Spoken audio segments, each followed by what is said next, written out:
Good day everyone. Happy goat farming. This is our third batch for goat farming kickstart.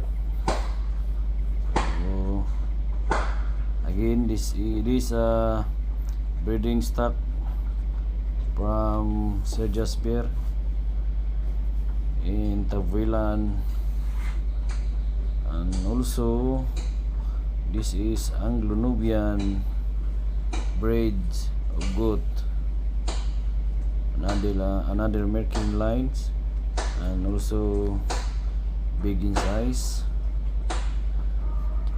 This line in Sir Jasper farm, it's already tested, and I really like these physical pictures of Anglo-Nubian, especially from Sir Jasper